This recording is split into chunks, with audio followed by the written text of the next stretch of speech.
we're introducing like a considerably greater amount of hydrostatic shock on target, and it's devastating because the bullet's construction is already remarkably tougher than an equivalent cup and core moving at the same velocity. I'm not worried about like a core jacket separation or total delamination of the projectile.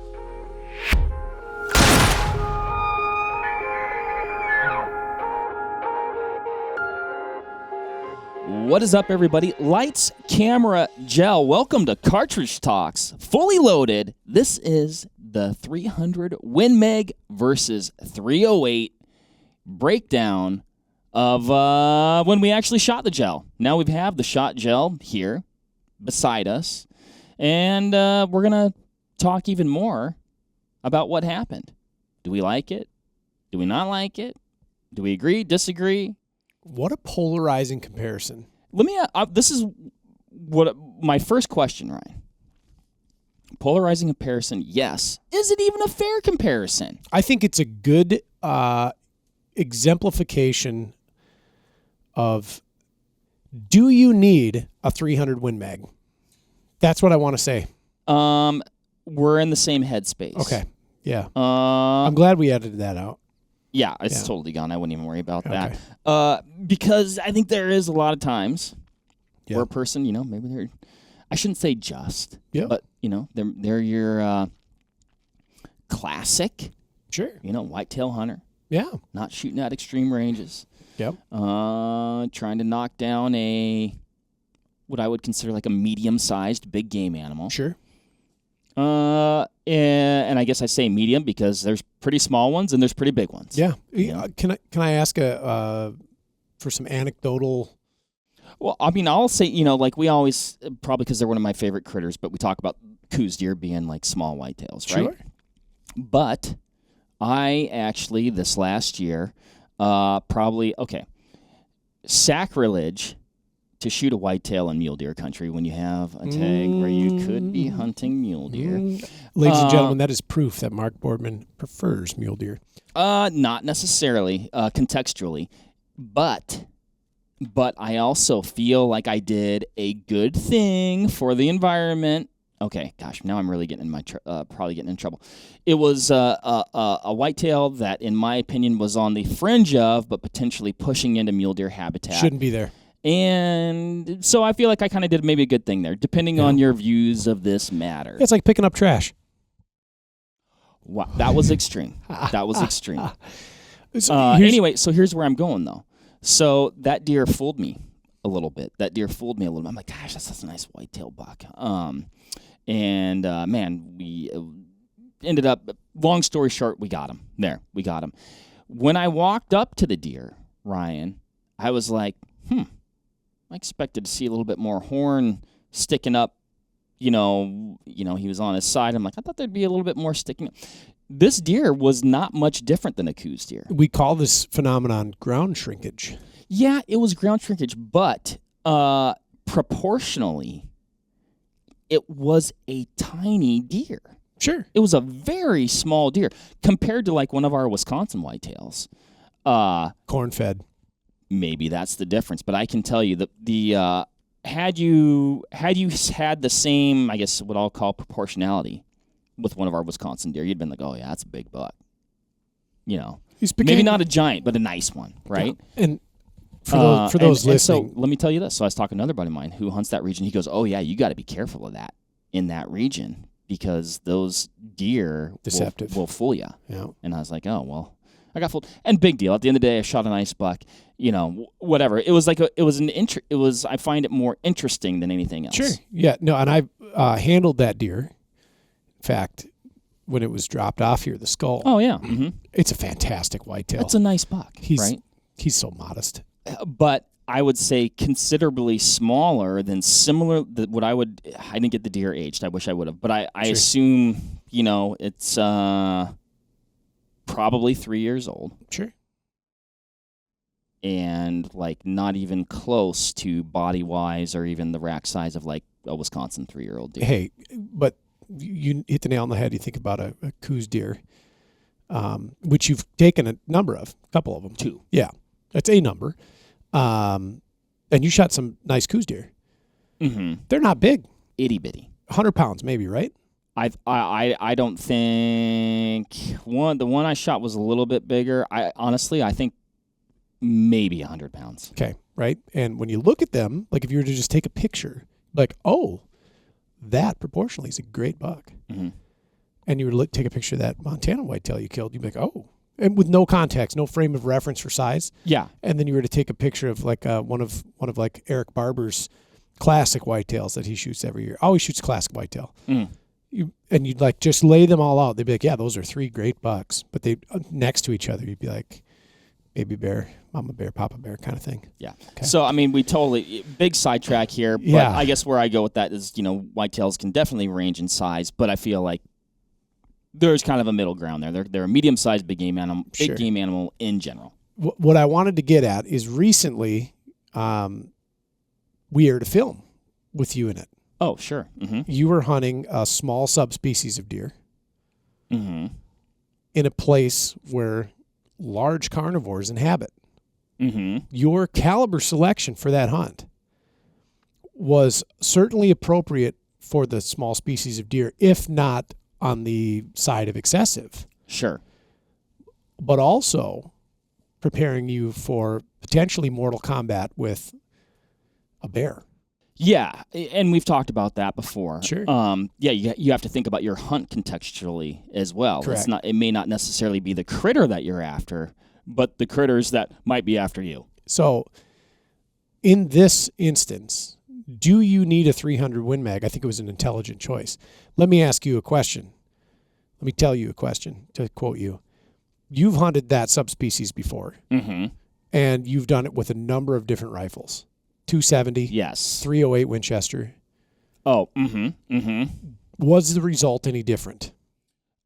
The result was exactly the same every time. Okay, so my point to that is it wasn't that you brought too much gun on this event, and then on the previous event you brought not enough gun.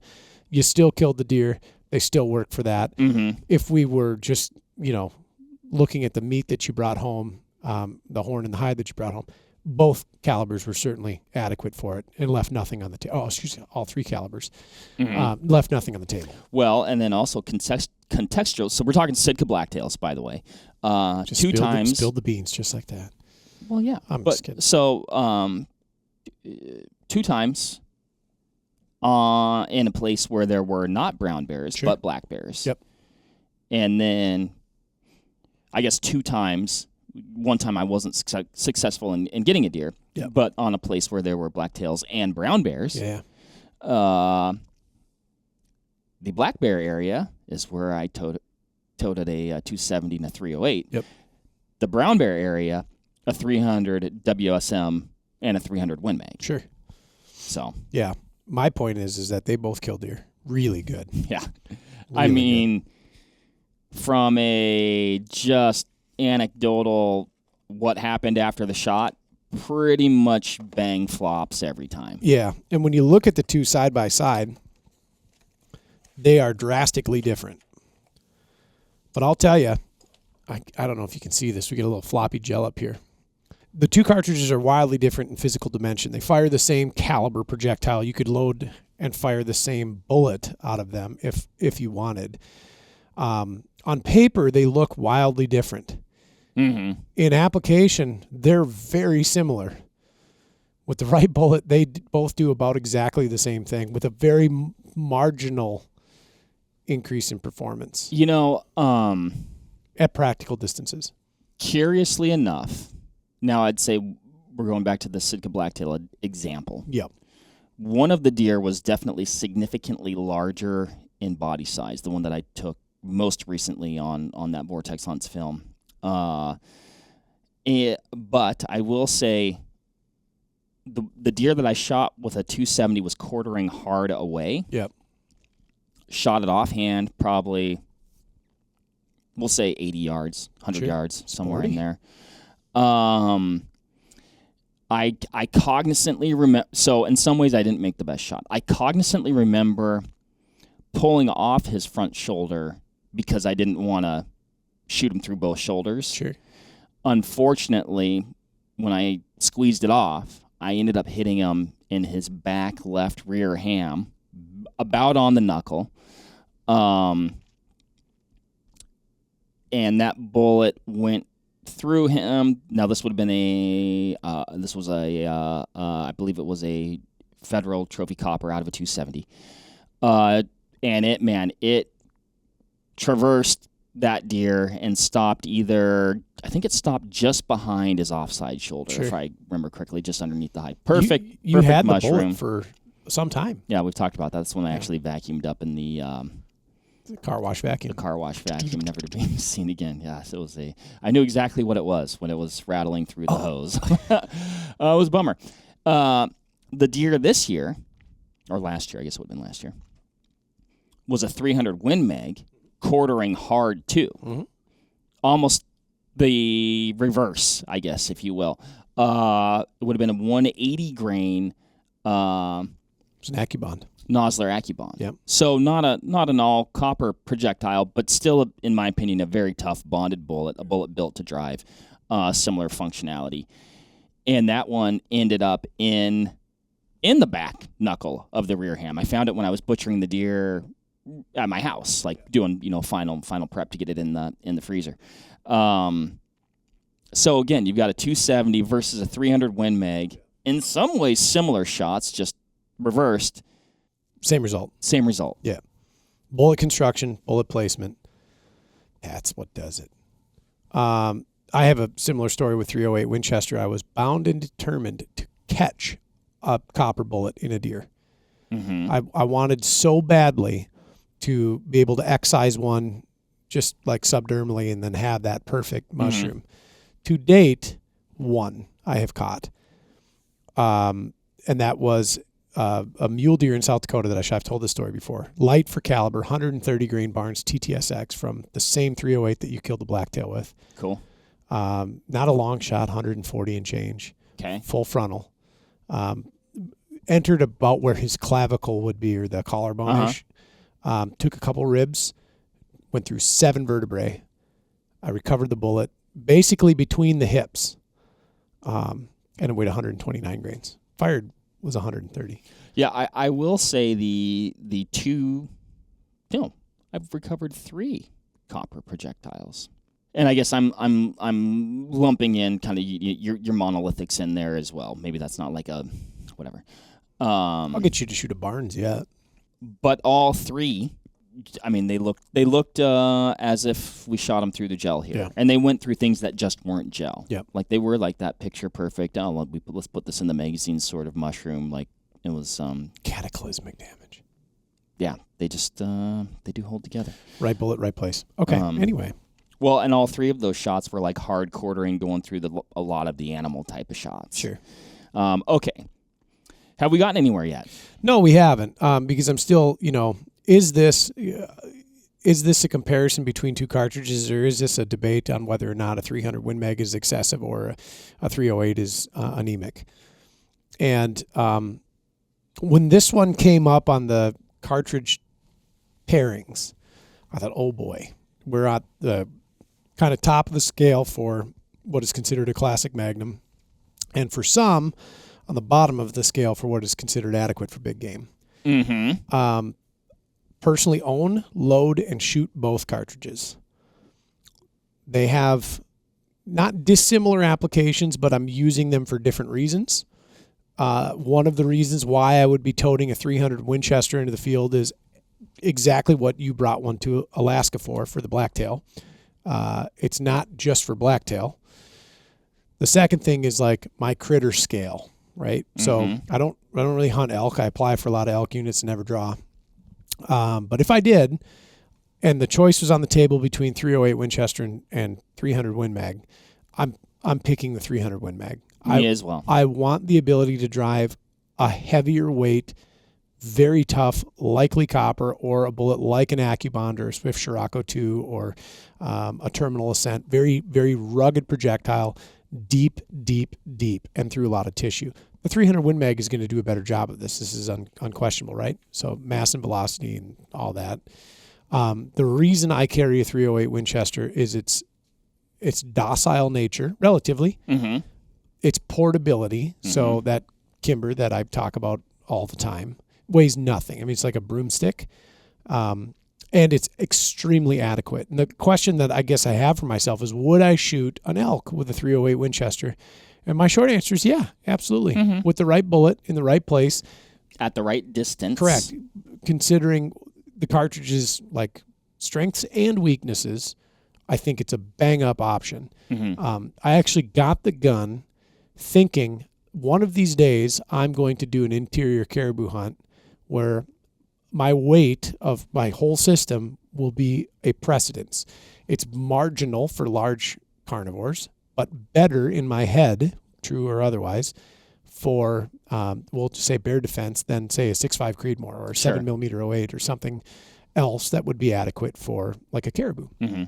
I also thought, it's just such a handy rifle to carry, and because I shoot it well, because it doesn't have the recoil that a 300 Win Mag does, I can put that bullet confidently where it needs to go.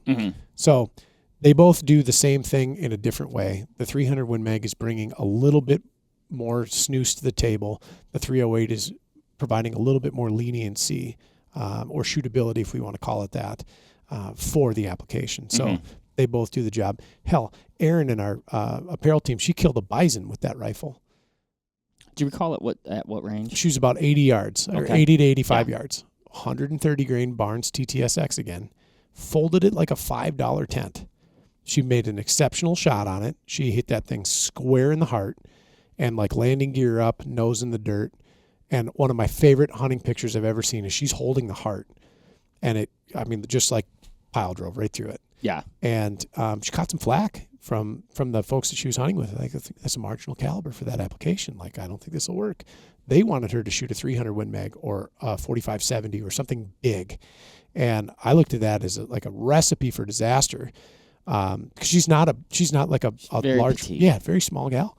And I wanted her to be confident in it. And she shot that 308 like crazy. She shot it so good and absolutely smoked that animal.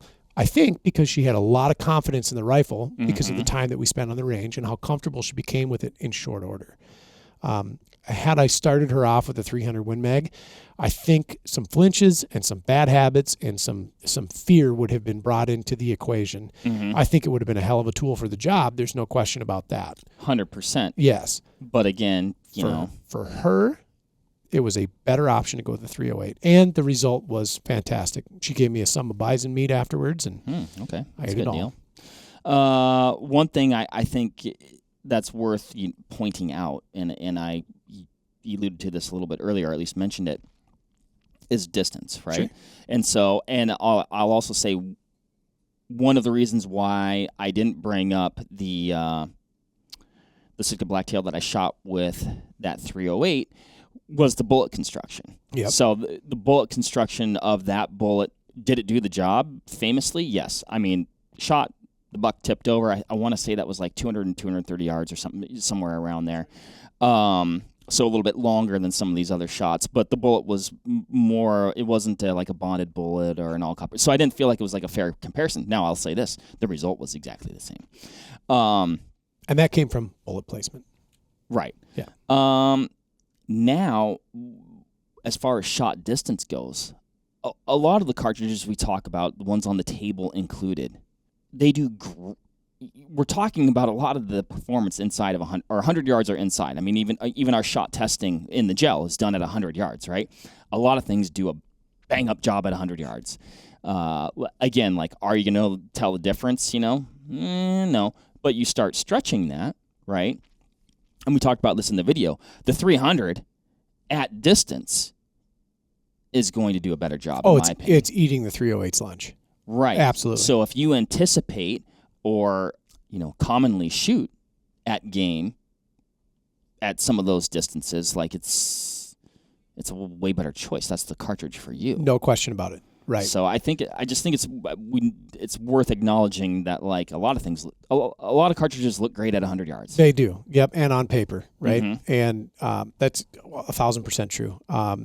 Or even inside 300 yards. Correct. Right. Yeah. The differences are pretty darn marginal. And so, when we do this test, we go out to 500 because beyond that line, we're starting to talk about long range. right? You and I have both occupied that space. We both did it with equipment that was tailored to occupy that space, to include the projectile selection, to include the rifle system, to include the optic, and even the shooting position. I mean, everything was tailored for that. But at 500 yards, I would say with these two cartridges, beyond 300 yards, you start to see a very distinct advantage to the 300 Winchester Magnum, and that should be anticipated, right? It's more power, baby. I love it. I know it. And so, yeah, that's absolutely viable, that statement, 100%. I'll still hunt the 300 or the 308 Winchester to about 500, right? Because beyond that, I'm kind of out of gas with the bullets that I shoot. Not kind of, I am out of gas.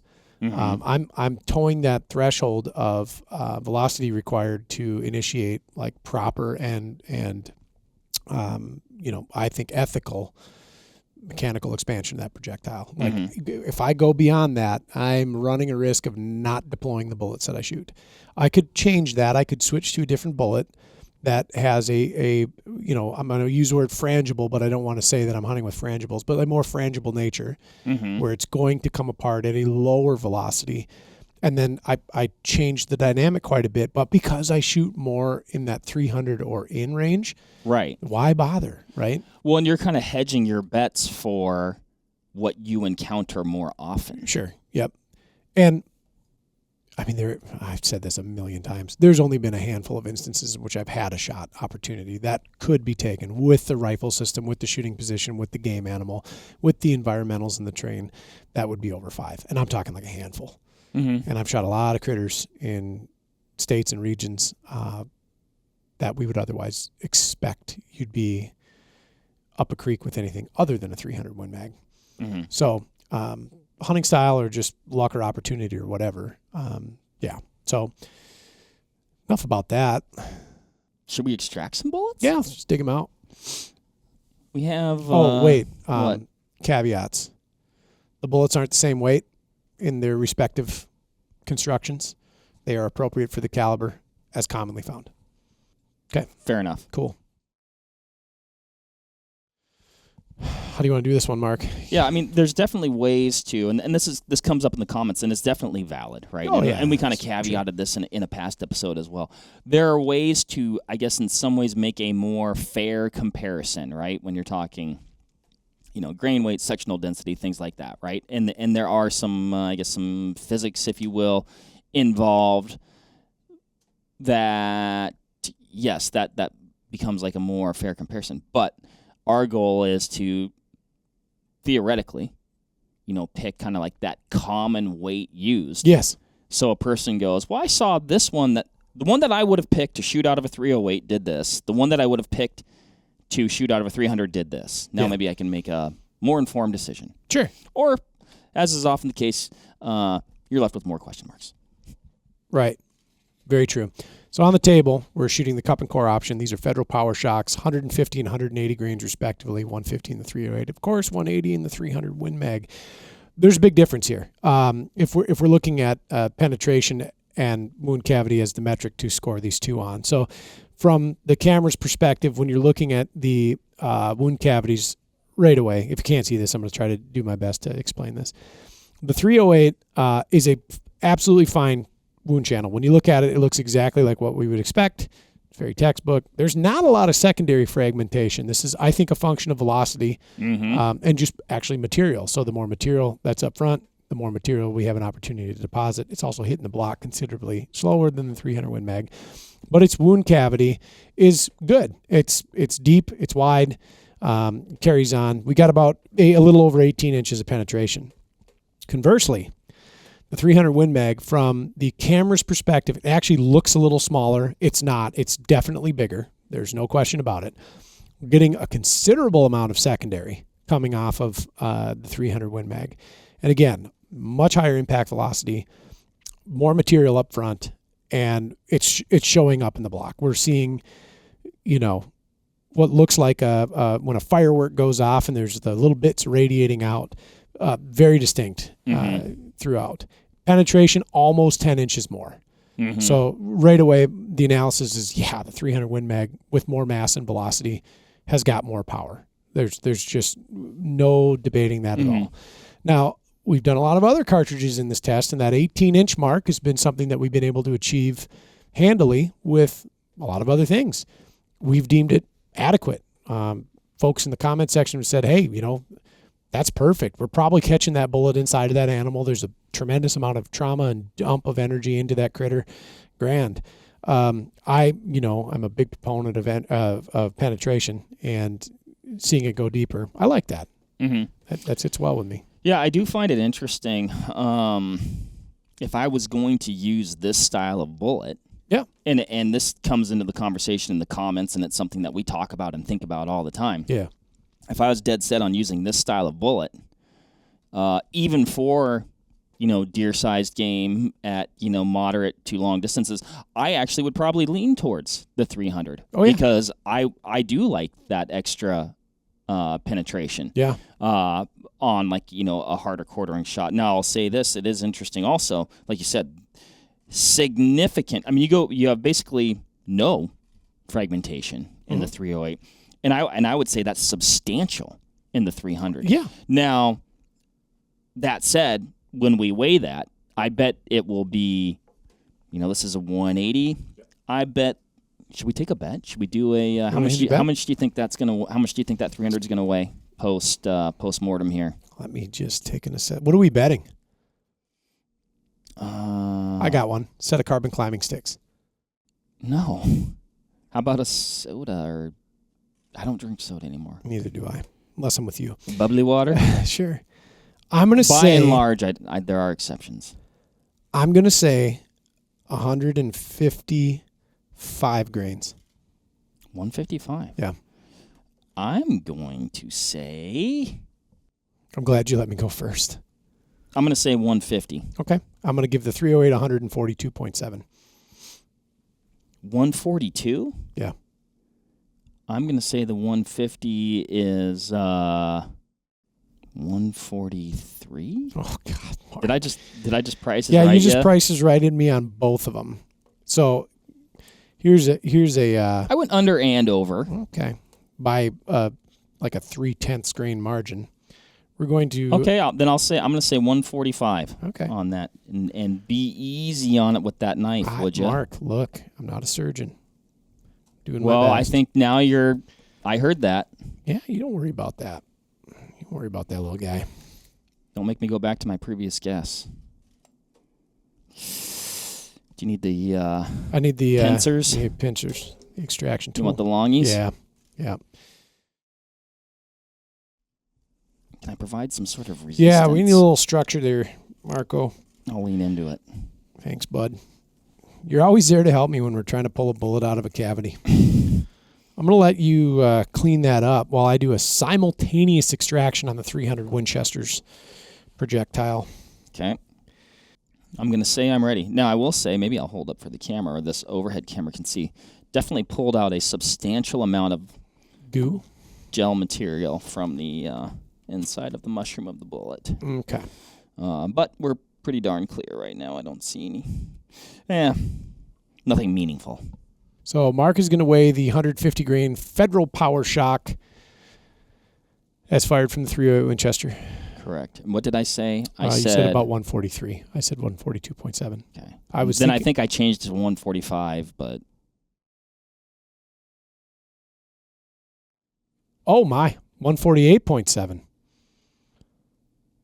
Look at that. And that's with this little piece that came out. Fell out. Cool. So we lost, Nominal. Not much. But there's no bone in these jellos. This is true. 300 Winchester. Okay, what did you say? 148.7. And what did I say? You said 143. You were closer. Your price is right. No. I'm talking about the 3 out of the 300 though. That's a 180 grain. Oh, I said 155. You said like 157. Pick another number. Okay, I'm going to say that I think that lost. I'm going to say 150. Okay. I'm going to say it lost 30 grains. Cool. 120. Ooh. Wow. Wow.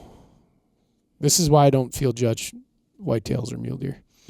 So it lost a lot of weight. It shed 60 grains. Okay, so it did. Yeah. Right? Okay, yeah, it lost a lot of weight, created a lot of, the permanent wound cavity. Oh, yeah. Secondary fragments. And all of those secondary fragments are in a spot where I'd say, like, if that was like a broadside shot or something similar. Cataclysmic. I mean, ugh, right? Ugh is right. And maybe not even a broadside shot. I mean, like, this gel is probably more resistance than a deer. I don't have the science to back that up. I don't know. Once you get through that, I'm talking, let's say you punch that behind the shoulder, purely broadside, right in the lungs, did not hit a rib.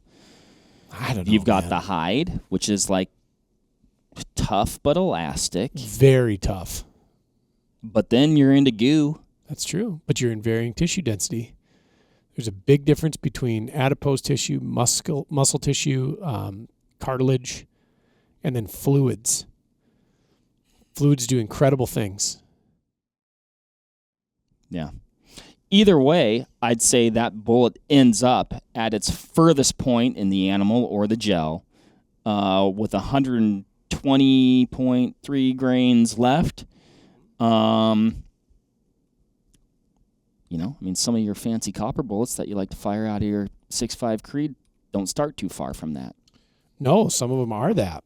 That sparks a great debate. What is better, a bullet that retains its mass through the entirety of its traversing the body cavity, or one that loses its mass as it's going through? That's the classic Ford Chevy. I mean, I have the answer as it pertains to trucks. I don't with the... I like more mass. So winner of this race, that's hard to call. I mean, 308 was totally adequate. 300 Win Mag, definitely more disruptive. To be anticipated, I believe. I don't think there's any debating it. Both would have killed a, 300-pound or less critter, I think, pretty handily. Oh, yeah. Yeah. Oh, yeah. 308 is going to be maybe not as good for heavy bone and muscle. Mm-hmm. It's interesting to see the difference of the mushrooming, and again, the 308 lower velocity, massive expansion and maintains we gotta measure that mushroom, right? Where, the 300, I'm sure at one time during the process looked similar to the 308, but most definitely lost material, folded back on itself, as designed, right? Yeah, I mean, we're not seeing something there that wasn't supposed to happen or would be surprising. The 308 Winchester's projectile expanded to a maximum diameter, or I should say, was recovered. At Yes, a maximum diameter of 0.8870 inches. That's a big meat catcher. The 300 Win Mag's maximum diameter as recovered. This is going to be a tough pick. So it's about a half inch, depending on how you measure it. I'll give it 0.6175. There's like a little pedal hanging off the bottom there, 0.6175. But Mark, to your point, at one point in time, the 300 Winchester's diameter was greater than it was recovered. And that is because it had more time in the block, went through more material, encountered more resistance and friction, thusly pushing those pedals back, removing material. I'd say a more violent entry into the block. That's very true. Yeah. Okay. Copper. Let's go. Oh, how the turntables, Mark. You run the turntables a little bit in your day? Were you going to raves, Ryan? Never been to a rave. I went to one. It was bizarre. It was a bizarre experience. Closest thing. Not because of my mindset. Actually, I was the only one probably with a clear mindset, which made it just, honestly, it was unenjoyable. Yeah. No, not necessarily my cup of tea, I suppose. Tool concert. Whew, unreal. Why have the turns tabled, Ryan? Well, because we switched to homogeneous bullet construction, and we have dramatically different results. I mean, this really is an example. We talk about it all the time. We probably see it. We see it every time. Yeah. We do these comparisons. Just how monumental bullet construction can be, and how it can affect or impact a bullet's performance. Now, I'm going to say something here, Ryan. Please do. Maybe I brought this up before. Maybe I didn't. But I do feel like we are, and I've seen this in the comments too, and I agree. In the comparisons we've done thus far with like I'd say your typical cup and core, and then we go to a homogeneous projectile, we're leaving out, in my opinion, the very important, more than middle ground of like a bonded bullet. Oh yeah. So there, I've said it. It's out there because I yeah. feel like that's extreme. I feel like we're showing the two ends of the spectrum, Yep. and then when you get into bullets that we mention often, and I'll go through, Swift Scirocco 2, your Nosler Accubons, things of that nature. You're getting a lot of, in my opinion, the best of both worlds there. I would agree with you wholeheartedly. In fact, our very own Travis Jones just returned from the dark continent of Africa, and he piled a critter up with a Scirocco 2. And this morning when I was having him regale the events of the hunt, he's like, "You ever shot a Scirocco?" I said, "Yeah, that's a good bullet." Mm-hmm. I think he dumped a gemsbuck with it and a kudu. Fairly large critters. Yeah. Not giant, but elk size. Ish. Yeah. Yeah, that's cool. It's a good bullet. I've shot a handful of things with Swift Scirocco's out of my 30-06. And then actually one was that whitetail that we were talking about, that petite western whitetail that I shot. That one in Montana was a Swift? It was, yeah. Oh. So it was out of a 6.5 RPM. Good heavens. Yeah. So a high step-in cartridge for sure for 6.5.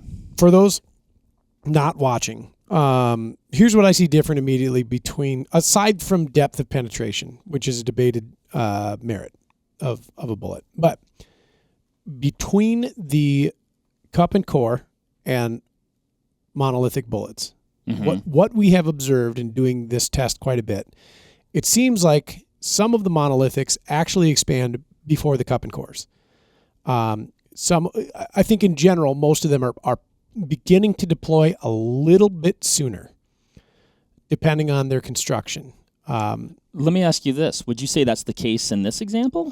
They're pretty close. I think they're fairly close. I've seen when we have shot specifically the Barnes TSXs. Okay. They are opening notably sooner. Well, and I'd say that's beginning. That's a little bit softer of that style of projectile, yes? Yes, that is a pure copper versus a gilding metal alloy. Mm-hmm. So, stands to reason. Yes. Why I like this is I'm introducing higher levels of trauma sooner into the body cavity. 2, their wound cavities seem to be more uniform and, in general, a bit bigger. I think you're losing the secondary fragmentation, and I in general, I agree with secondary fragmentation being a merit, right? So anytime we're moving another projectile through that body cavity, we're introducing another opportunity for an artery to be hit. We're going to disrupt or destroy some sort of vital structure within there. You only get one with most of these monolithics, right? Their observable permanent wound cavities are longer. Yes.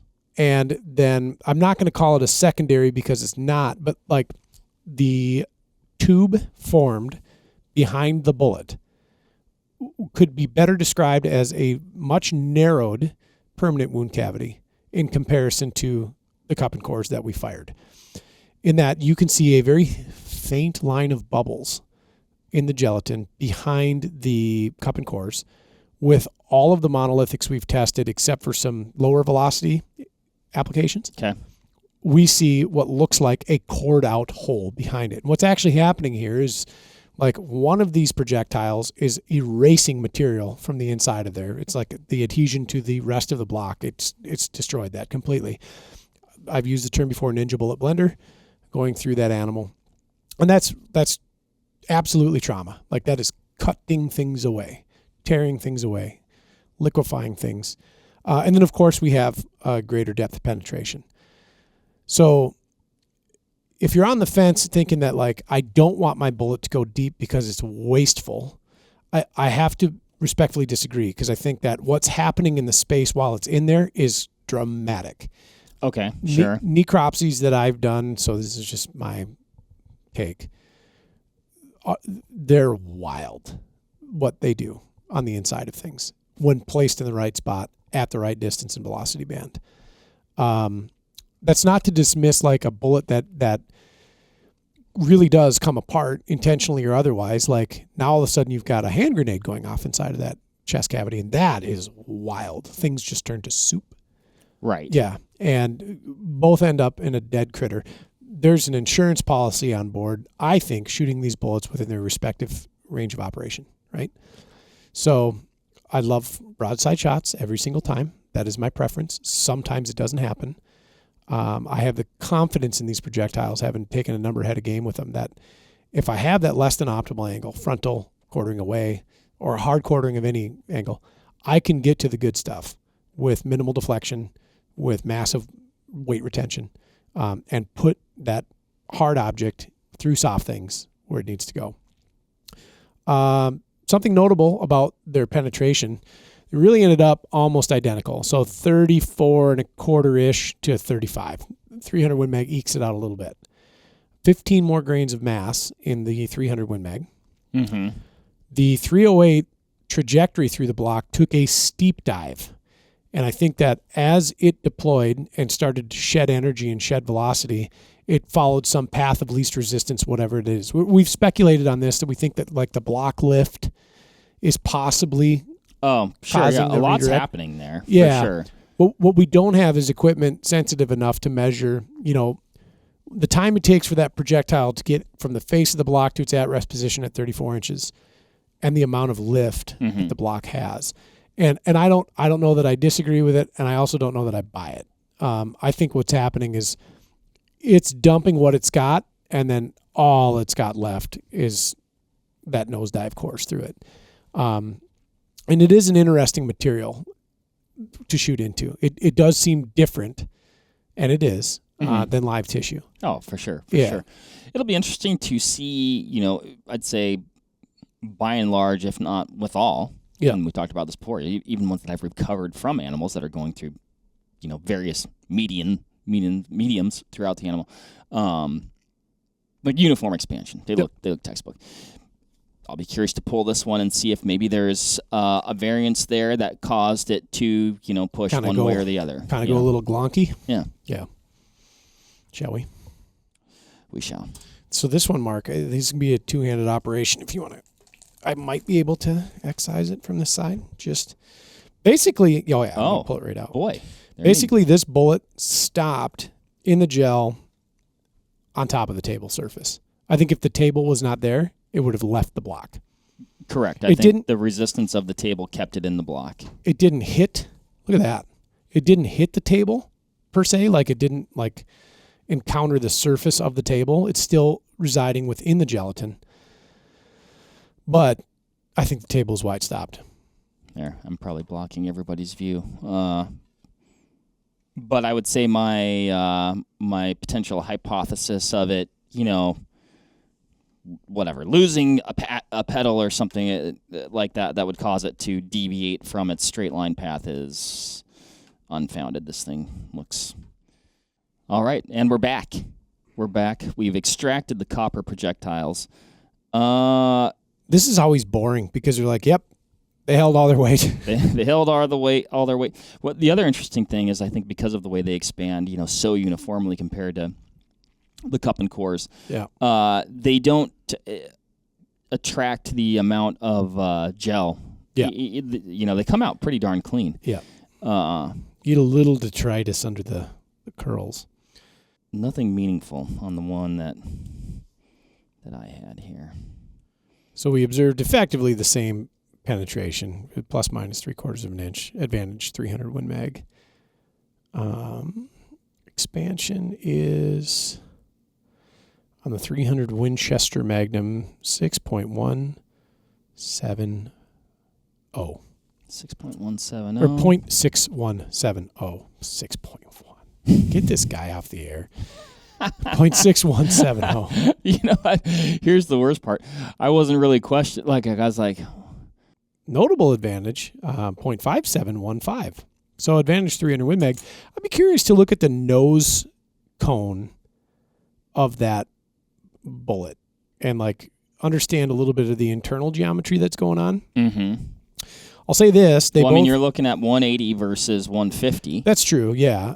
So like, I guess what I'm talking about is from tip to ogive to where the shank of the bullet starts. So like the ogive terminates and we run into shank. Mm-hmm, mm-hmm. I think there's certainly more material on the 300 Winchester, Sure. right? And so that's why perhaps we get a little bit more expansion.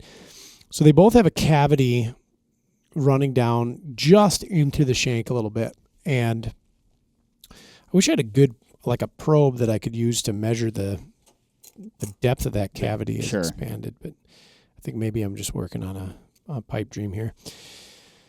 Okay, Mark, let's hinge our bets. Okay. I think they're basically both going to be sans 2 grains. Oh, okay. You took my number, so we'll start 165 Federal Trophy Copper as fired from 308 Winchester. 164.7. Okay. 180 grain Trophy Copper as fired from 300 Winchester Magnum. 179.1. So, we'll just say that the tip weighs a little bit less than a grain, I guess. So there you have it, copper projectiles. I love them, but we can't stress enough. Respect the way they work.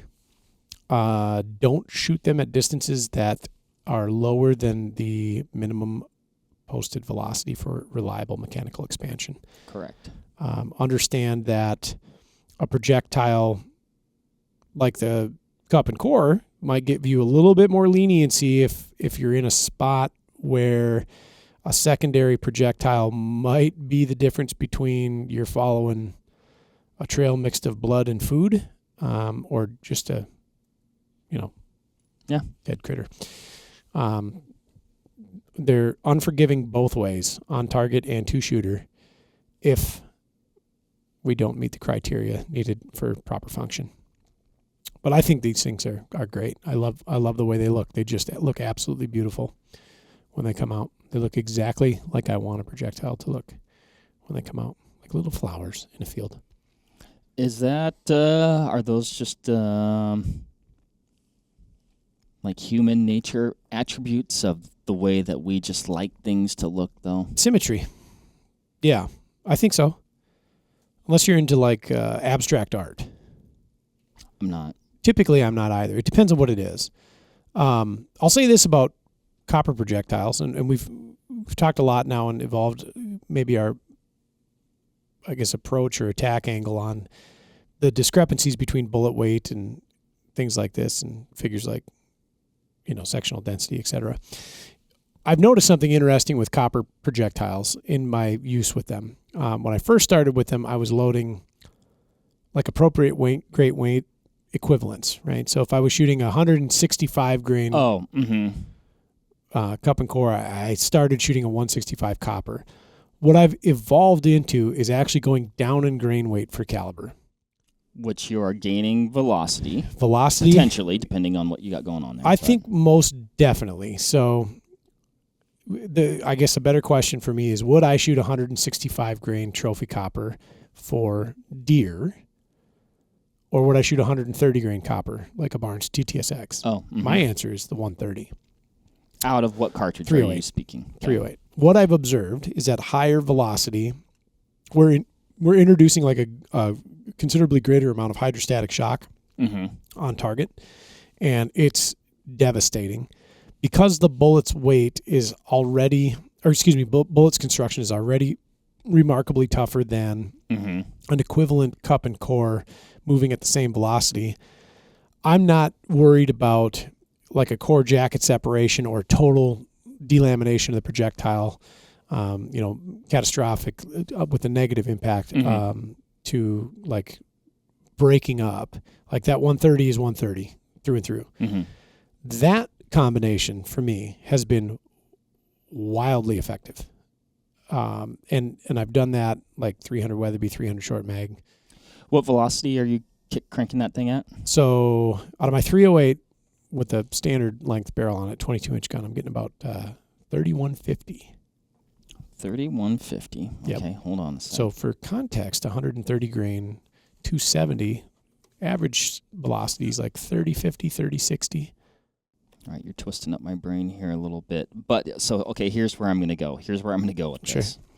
So the 300 Win Mag in the with your 180 grain traditional cup and core, box posted velocity 2960, right? So you're right in there with the velocity with your 130 grainer. Well, notably higher. But in this example that we have here, and I'm going to quote our numbers that I don't exactly, but I think, was it 120 grains at final rest? About 120 final rest.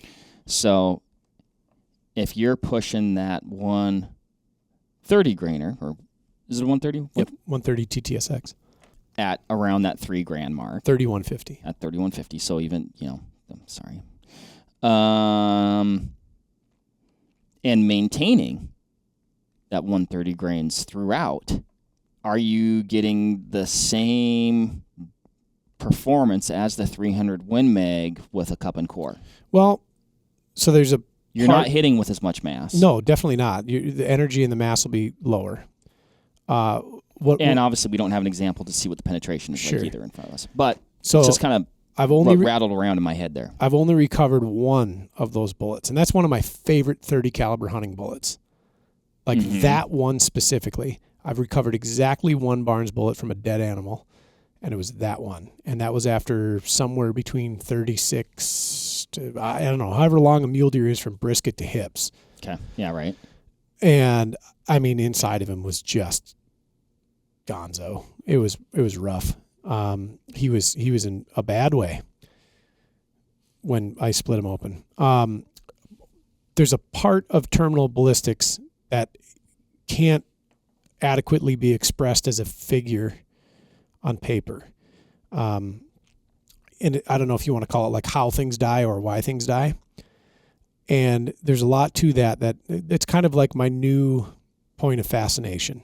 Like I can look at trajectory, I can look at drift, I can look at energy or velocity maintained or retained at a given distance and really get a good kind of abstract of how that cartridge is going to perform there.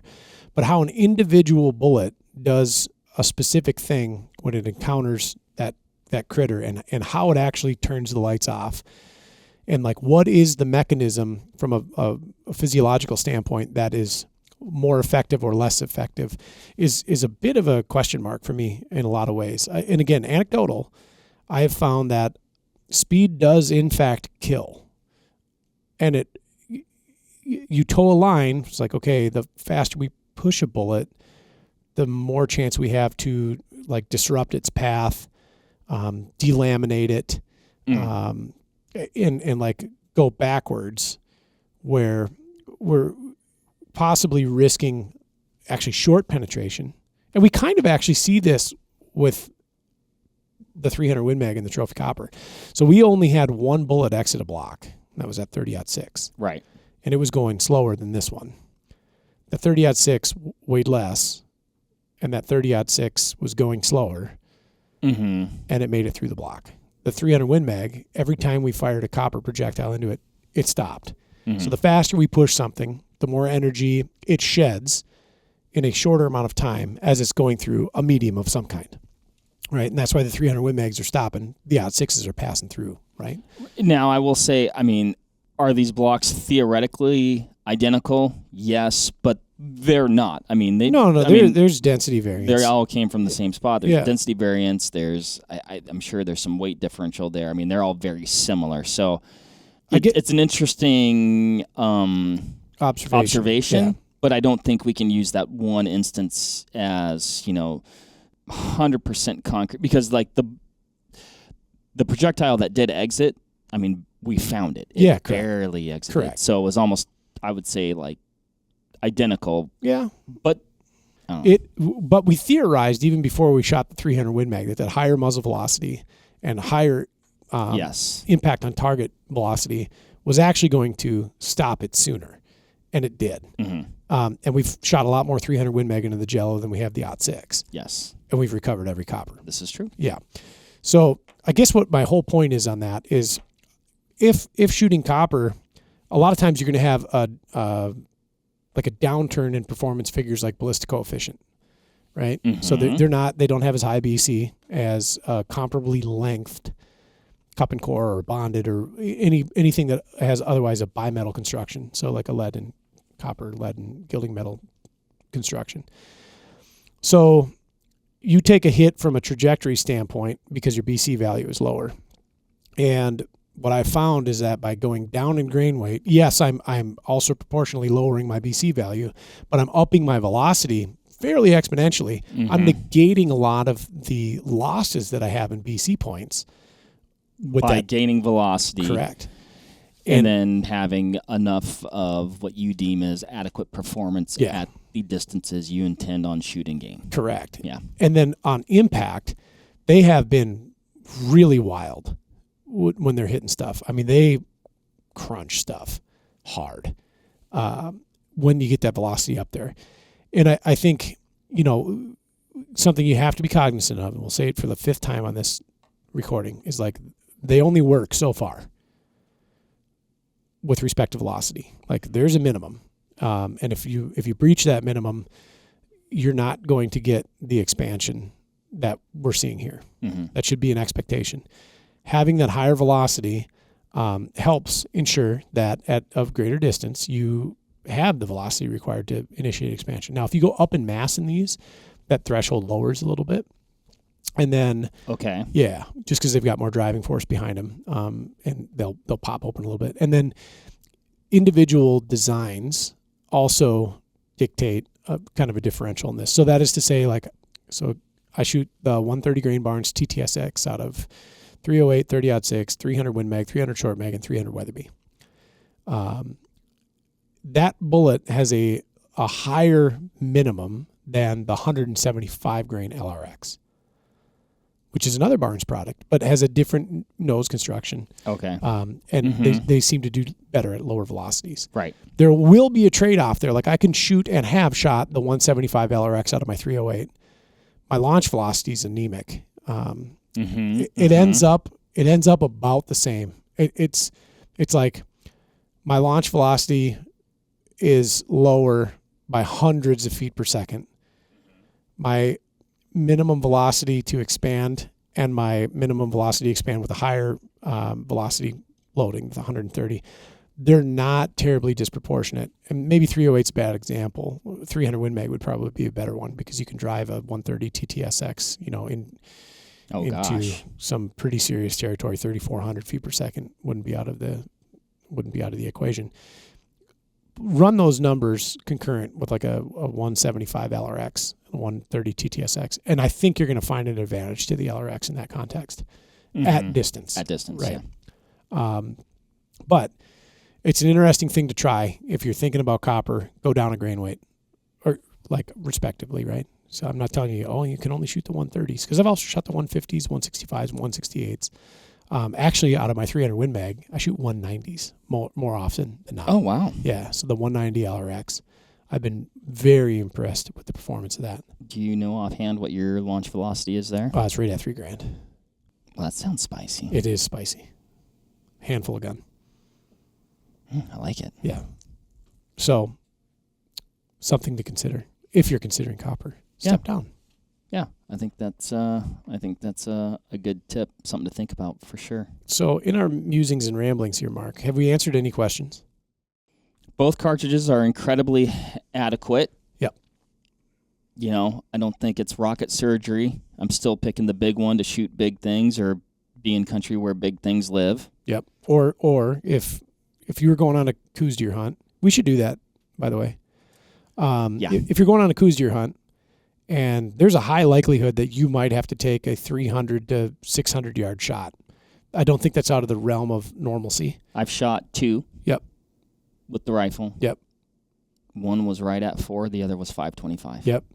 A 300 Winchester Magnum is going to give you a distinct advantage over the 308, like indisputable advantage over the 308 in that area. Yes. Yeah, I would say so. So I know you used a 6XC for one. What'd you use for the other one? 300 Wisdom. Did you really? Okay. Yeah. The one that I shot at 400. Yeah. So 300 Wisdom. So again, I mean, talk about cartridges. on polar opposite sides of the scale. Yeah, opposite ends of the spectrum, doing the same job. Yeah, I mean, that 6XE, though, that's a thoroughbred long-range round, right? So you were using bullets designed to operate in that space effectively. And you were using a rifle system designed to operate in that space effectively. And so that was a good pairing, right? And from a game weight, size, constitution perspective, certainly an adequate cartridge, right? Now, I would say, like, if we were to go, if I was to go again, or if we were to go, like, I would likely select a cartridge that was like, I mean, I'd be hard pressed not to take a 6.5 Creed. Sure. Yep. I think 6 Creed would be an excellent cartridge for that. As would 7 Rem Mag, 7 PRC, 270 short mag, 270 Winchester, flatter shooting, higher step in cartridges. I'm going into that hunt with a scope that I can and will dial. Yep. Dialed both those shots on those deer. HSLRs. Yes. Classic. One was a classic Boardman. 4-16, and one was a 6-24. Classic Boardman. Yeah, I don't know. I mean, so like you said, our ramblings, our musings. One thing again, just pointing out bullet construction. When I look at these two gels, at 100 yards, with a 150 grain out of the 160 in the trophy copper. Oh, excuse me, 165. A 165 in the trophy copper, and 180 out of the 300 Win Mag at 100 yards. Yep. When I look at the gel, I physically cannot see much difference between the two. Correct. A lot that we can't see, though. It's that third dimension of terminal performance. Yes. Third dimension. We've entered the third dimension, everybody. I think that does it. Cool. I can't twist my brain up with this stuff anymore. Always interesting to do this. We do the video portion, and then I guess this is video as well. But then we get to... I want to answer a question. Think further. What? Can we make a case? Because I think these debates they're very difficult. Mm-hmm. I don't want people, if anybody listened this far, they think we're planting a flag and one of these is a true victor. No. They're both really good. Mm-hmm. If you want a lighter rifle, a more manageable rifle, and an adequate rifle, pick a 308 Winchester. It is outstanding for North American big game. If you need a longer range application, if recoil doesn't bother you, if horsepower is a requirement for hunting large cervids, elk, moose, caribou, or if you're going to be like Mark. And you know what? Even if you shoot it well and it gives you peace of mind, confidence is a big deal. 300 Win Mag. There you go. All right. There you have it, everybody. Thanks for listening. If you have any thoughts, questions, hit us in the comments below. Give the podcast a review. Yeah. We like those. And until next time, happy hunting and shooting. Hopefully you found some of this information valuable. We'll catch you on the next one. See ya. There you have it, folks. Thank you very much for listening. As usual, give this video a like if you liked it, comment something below, and give us a subscribe to the Vortex Nation podcast channel. It would mean a lot to us. Also, why don't you give us a follow over on Instagram while you're at it, at Vortex Nation Podcast. We'd love to hear from you over there, and we'll keep you updated with all kinds of cool photos and videos from our adventures that we do here. Otherwise, we will see you on the next one. Thank you again. Happy hunting and shooting, everybody. Have a good one.